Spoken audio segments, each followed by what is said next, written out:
Assalamu alaikum, namaste, sat shri akal. Welcome back to your on YouTube channel. This is me Saima Pirzada and you're watching Saima Pirzada Reaction channel. कैसे हैं आप लोग? तो दोस्तों आज हम देखने वाले हैं वीडियो और ये वीडियो है भाई पीएम मोदी जी जो हैं उनके जो है वो जब स्पीच कर रहे थे तो उसके वहाँ पर ब्लास्ट जो बॉम्ब वगैरह का जो है ना किसी ने किया था। तो वीडियो काफ़ी ज़्यादा शॉकिंग भी है बिकॉज मुझे ये बिल्कुल नहीं पता था कि ऐसा कुछ है। तो जानते हैं कि ये कैसे पॉसिबल हुआ और कब हुआ और इसके पीछे क्या स्टोरी है, सब कुछ ऑल इन वन इस वीडियो में हमें देखने को मिलेगा। तो वीडियो बहुत ही ज़्यादा नॉलेजेबल होने वाली है और माइट भी आप लोगों को भी पता नहीं होगा, बहुत सारे फ्रेंड्स हैं जिनको आइडिया भी नहीं होगा इसके बारे में, जैसे मुझे पता नहीं था और मैंने देखा मैं खुद हैरान हो गई कि हाँ ये कैसे पॉसिबल हो सकता है। तो let's start the video. Original video का लिंक आपको डिस्क्रिप्शन में मिल जाएगा। अच्छी लगे लाइक करो, शेयर करो एंड मेरे चैनल पर न्यू हो तो सब्सक्राइब करना मत भूलिएगा। So let's start the video. 27 October 2013 PM Narendra Modi Patna के गांधी मैदान के मंच पर अपना भाषण दे रहे हैं, लेकिन उन्हें इस बात की भनक तक नहीं है कि ठीक उसी मंच के नीचे एक बॉम्ब की टिक टिक चालू, पर इस बॉम्ब से वो बच निकले।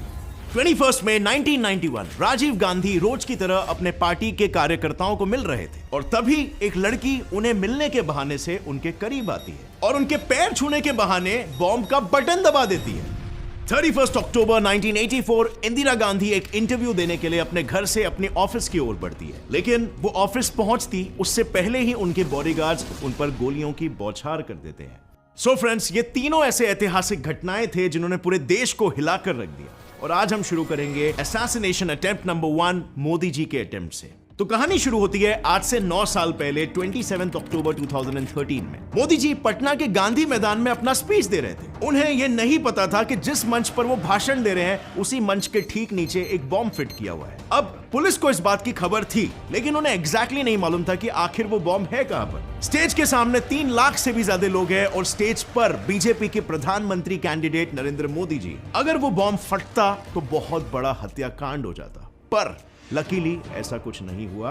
वक्त रहते ही बॉम्ब स्क्वाड को बॉम्ब मिल जाता है और वो लोग उसे उसी वक्त डिफ्यूज कर देते हैं। Assassination failed. वेल, इस फेल्ड असैसिनेशन के पीछे हाथ था इंडियन मुजाहिदीन यानी आईएम का, एंड मोर स्पेसिफिकली 2 आतंकवादी इम्तियाज और तारिक का। उन्होंने रैली वाले दिन पूरे पटना में 8 बॉम्ब ब्लास्ट प्लान किए थे और अगर हम उनके प्लान की बात करें तो प्लान काफी सिंपल था। रैली वाले दिन आईएम के आतंकवादी इंडिया के कोने कोने से 3 हिस्सों में बंटकर अपने अपने बॉम्ब से भरे बैग के साथ प्रियांशु ट्रैवल्स की बस पकड़कर सबसे पहले पटना पहुंचेंगे और फिर पटना जंक्शन रेलवे स्टेशन पर इम्तियाज और तारिक पहला बॉम्ब ब्लास्ट करेंगे ताकि मोदी के रैली के लिए स्टेशन से आने वाले लोग वहीं पर खत्म हो जाए और दूसरे सब साथी मिलकर पटना के गांधी मैदान जहां पर मोदी स्पीच देने वाले थे उसके आसपास बॉम्ब लगाएंगे और एक बॉम्ब लगाया जाएगा स्वयं मोदी जी के स्टेज के नीचे। अब अगर देखा जाए तो उनका प्लान ना फर्स्ट स्टेज पर ही बस्ट हो चुका था। पटना स्टेशन पर बॉम्ब लगाते वक्त तारिक से कुछ गलती हो जाती है और वो बॉम्ब वहीं पर फट जाता है जिससे तारिक की मौत हो जाती है। वो कहावत है ना, जो लोग दूसरों के लिए गड्ढा खोदते हैं वो अक्सर खुद ही उस गड्ढे में गिर जाते हैं। ठीक ऐसा ही हाल यहां पर भी हुआ था, पर इसी के साथ ही तारिक का एक्म्प्लाइज यानी कि इम्तियाज को पुलिस पकड़ लेती है।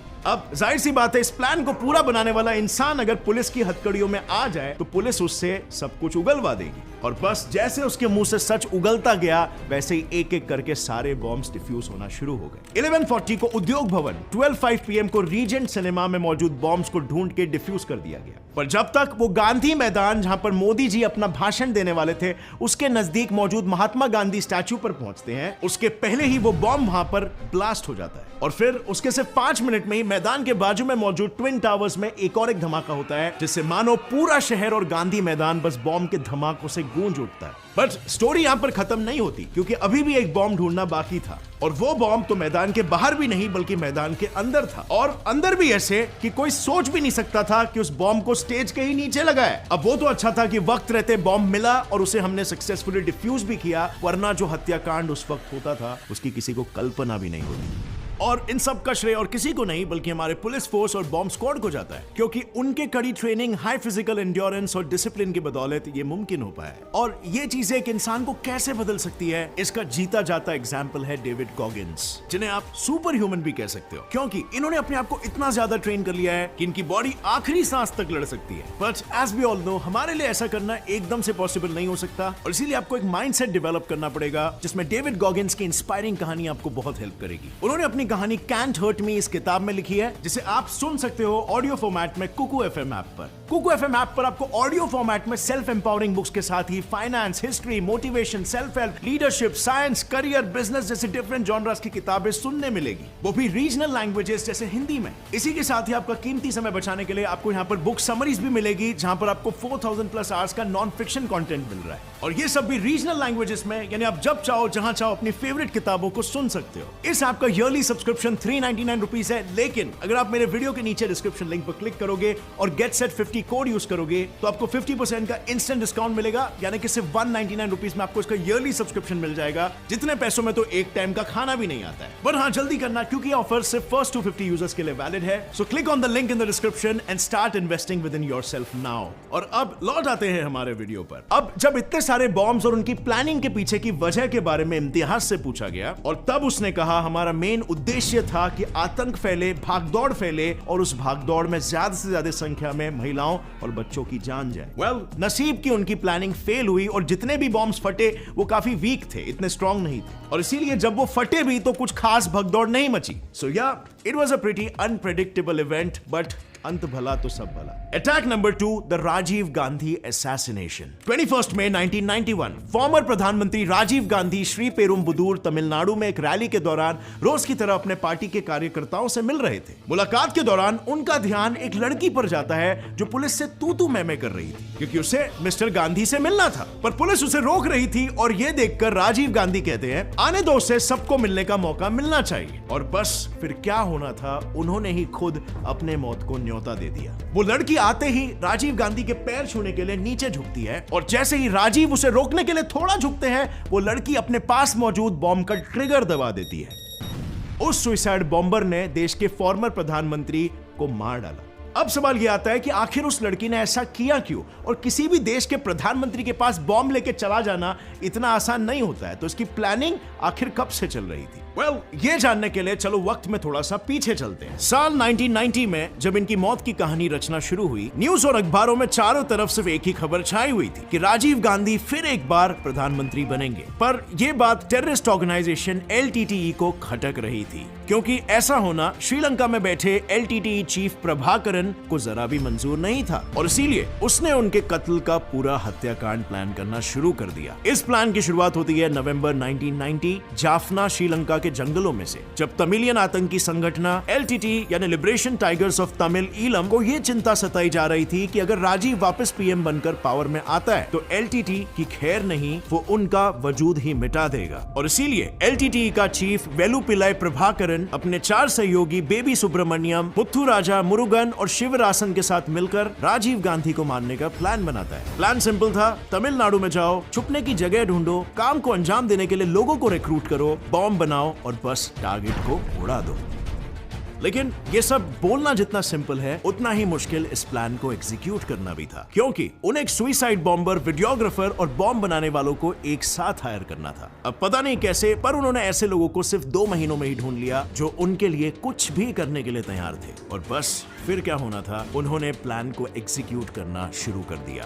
अप्रैल 1991 आते आते उनका पूरा प्लान एग्जीक्यूशन के लिए रेडी था, और प्लान पक्का सक्सेसफुल हो ये टेस्ट करने के लिए उन्होंने 2 ड्राई रन्स भी किए। पहला राजीव की तमिलनाडु के मरीना बीच वाली रैली में, जहां पर धनु, जो राजीव गांधी के फाइनल एग्जीक्यूशन में एक सुसाइड बॉम्बर बनने वाली थी, वो स्टेज के एकदम नजदीक पहुंच जाती है, जहां से राजीव गांधी तक पहुंचना उसके लिए बिल्कुल आसान था। और दूसरा ड्राई रन VP सिंह की रैली में, जिसमें धनु सिंह जी के ठीक उसी तरह पैर छूती है जिस तरह वो फाइनल एग्जीक्यूशन में राजीव गांधी के छूने वाली थी। और बस जिसकी देरी थी वो था 21 मई 1991 के उस काले दिन की, जिस दिन धनु अपने सिर पे अपने मौत का कफन बांधे, अपने ड्रेस के अंदर बॉम्ब लिए निकल पड़ती है अपने मिशन पर। और फिर इसके बाद जो हुआ तो भारत के इतिहास के काले पन्नों में हमेशा के लिए दर्ज हो चुका है। हम अपने फॉर्मर प्रधानमंत्री को खो देते हैं और अब फ्रेंड्स चलो आ जाते हैं हमारे तीसरे और आखिरी असैसिनेशन पर, इंदिरा गांधी जी के असैसिनेशन पर। 31 तारीख ठीक 9 बजे इंदिरा गांधी अपने 1 सफदारजंग रोड कॉम्प्लेक्स वाले घर से निकलती है। उन्हें अपने घर के पास मौजूद कांग्रेस ऑफिस में जाना था, जहां एक British actor and journalist Peter Ustinov interview लेने वाले थे उनका। मगर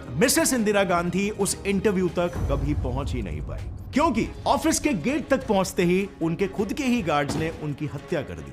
अब ये कैसे और क्यों हुआ? वेल, इस पूरे किस्से की शुरुआत होती है 1980s में, जब पंजाब के हर हर कोने में खालिस्तान मतलब कि इंडिया से टूटकर एक अलग ही पंजाब बनने की बातें चल रही थी। और ये खालिस्तानी लोग हथियारों के साथ मिलकर हरबिंदर साहिब गुरुद्वारे यानी कि गोल्डन टेंपल में पनाह लेके बैठे थे। अब इनकी ऐसी खतरनाक गतिविधियों को रोकने के लिए 1 जून 1984 को इंदिरा गांधी ने ऑपरेशन ब्लू स्टार लॉन्च किया, जिसमें इंडियन आर्मी का मकसद बिल्कुल साफ था, गुरुद्वारे में घुसो और अंदर मौजूद सारे खालिस्तानी आतंकवादियों को खत्म कर दो। अब ऑपरेशन तो सक्सेसफुल रहा, लेकिन ऑपरेशन के दौरान काफी सारे तीर्थयात्रियों की भी जानें चली गई, क्योंकि वहां पर मिलिटेंट्स को निकाला जा रहा था। तो कुछ लोगों को यह अटैक सही नहीं लगे, क्योंकि एक बड़ी मात्रा में लोगों की मौतें हुई और सिखों के पवित्र स्थल का खंडन हुआ, जिसकी वजह से भारत में और पूरी दुनिया में इस घटना की काफी आलोचना की गई। और इस आलोचना का परिणाम था कि 4 महीने बाद 31 अक्टूबर 1984 की सुबह ठीक 9:08 पर ऑपरेशन ब्लू स्टार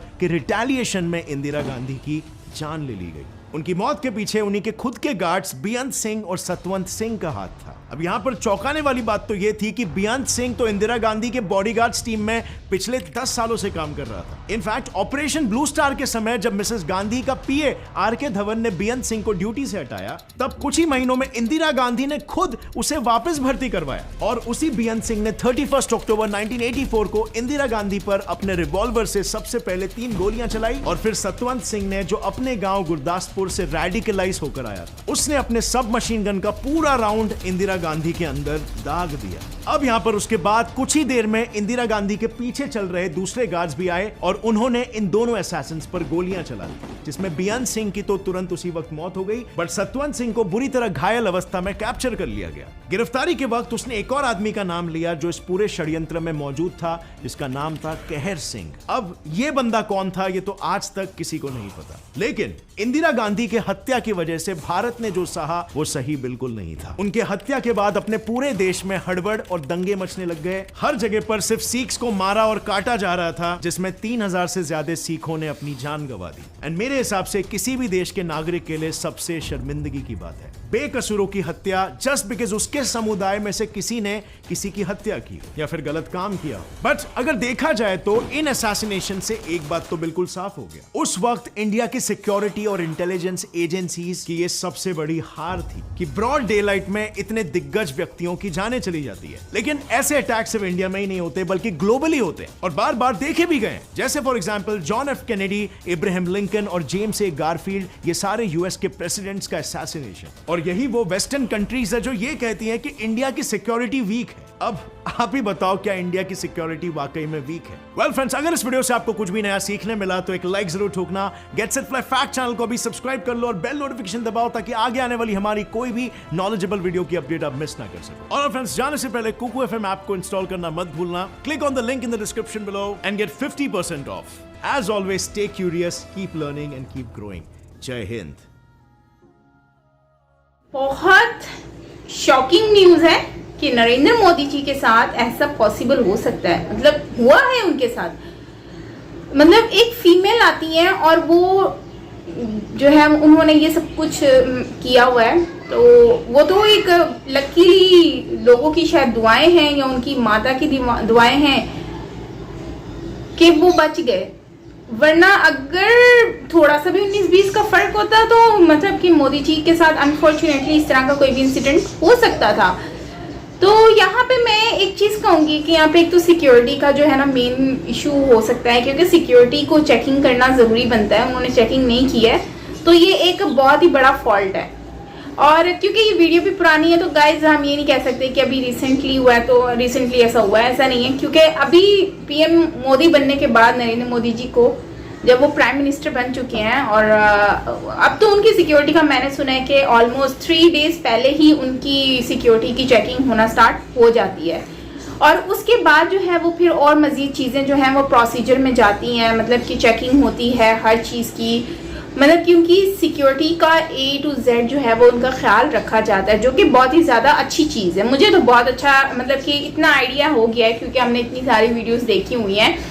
तो लेकिन उस टाइम पे शायद उनको इतनी हैवी सिक्योरिटी नहीं मिली हुई थी, या फिर मिली हुई थी तो वो सिक्योरिटी की तरफ से ही कोई मिसहैप हो गया कि उन्होंने सही से वो नहीं कर पाए रिसर्च, तो जिसकी वजह से ये सब कुछ हुआ। और देखो ना, सोचने वाली बात है कि वहाँ पर सेट किसने किया, उनके स्टेज के नीचे सेट किया हुआ है किसी ने, तो ये एक बहुत ही बड़ा क्वेश्चन मार्क उठ जाता है।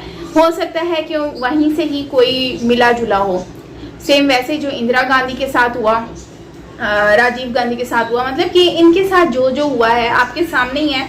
इंदिरा गांधी को भी उनके अपने उनके गार्ड का ही हाथ था, हालांकि वो इतने पुराने थे और उनको भी उनकी भी जान गई, तो वो किसकी वजह से गई, उनके अपने गार्ड की वजह से। और अक्सर मैंने ये चीज़ें देखी हैं कि हमारे जब आपको कोई टारगेट करता है तो उसके पीछे आपका बहुत ही क्लोज जो होता है ना, वो उसमें मुलव्वस होता है कहीं ना कहीं से, ठीक है।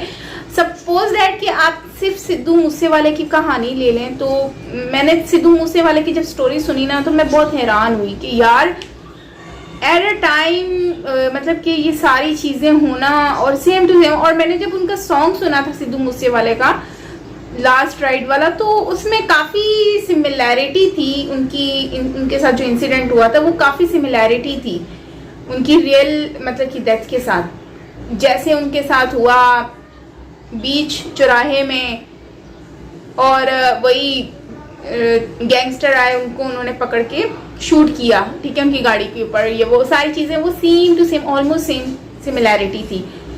तो इसके पीछे यकीनन उसके कुछ रिश्तेदारों का या फिर कोई कजन्स वगैरह का हो सकता है, या उनके साथ जो बैठे थे उनमें से कोई मुलव्वस हो सकता है। क्योंकि यार देखो ना, सिंपल सी बात है, ये सब इंसिडेंट हुआ है तो कोई इसके पीछे होगा। इसी तरह से मोदी जी का साथ भी ऐसा हुआ, तो इसमें भी कोई ना कोई मुलव्वस तो होगा जो पीछे से, और इस पे गवर्नमेंट को कोर्ट को जो है इन्वेस्टिगेशन करने की बहुत बहुत बहुत ज़्यादा ज़रूरत है।